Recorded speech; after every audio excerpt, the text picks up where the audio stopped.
তীব্র তাপদাহে চাঁদপুরে বিপর্যস্ত হয়ে পড়েছে জনজীবন। অতিরিক্ত গরমের কারণে দিনের বেলা ধান কাটতে পারছেন না কৃষক, তাই বাধ্য হয়ে রাতে ধান কাটছেন তারা। বৃষ্টিপাত কম হওয়ার ফলে সারা দেশের মতোই স্বাভাবিক হচ্ছে না চাঁদপুরের তাপমাত্রা। আর এই তাপদাহের ফলে বেশি বিপাকে পড়েছে জেলার বোরো ধানের চাষিরা।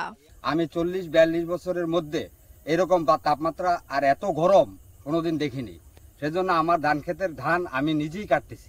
সকালে আইসো আমি রোদে ঠেলায় বাড়িতে ফিরে গেছি, এখন রাত্রে কাজ করতে আইছি, বাড়িতে অনেক চিন্তায় আছে। দিনের বেলায় ধান কাটতে গেলে এলাকার ভিতরে সেরকম শ্রমিক পাওয়া যাচ্ছে না, ধান কাটার লোক পাওয়া যাচ্ছে না।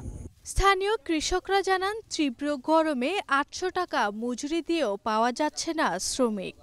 এদিকে টানা তাপদাহে ধানের উৎপাদনে কিছুটা ব্যাঘাত ঘটতে পারে বলে ধারণা করছে কৃষি বিভাগ। আমরা মনে করি এটি একটি ভালো উদ্যোগ। আমরা জানি যে ধান 80% পাকার পরে কিন্তু এটা কেটে ফেলতে হয়। সেক্ষেত্রে যদি মাঠে যদি ধান পড়ে থাকে সেক্ষেত্রে কিন্তু আমরা বলে থাকি যে 10 থেকে 12% ঝরা ধান হয়ে যায়, ফলে কৃষকের ক্ষতি হবে। এক্ষেত্রে যদি কৃষকরা সন্ধ্যার পর চাঁদের আলোয় যদি কাটে ধানগুলো ঘরে তোলে, তা আমি মনে করি যে এটা একটি ভালো উদ্যোগ।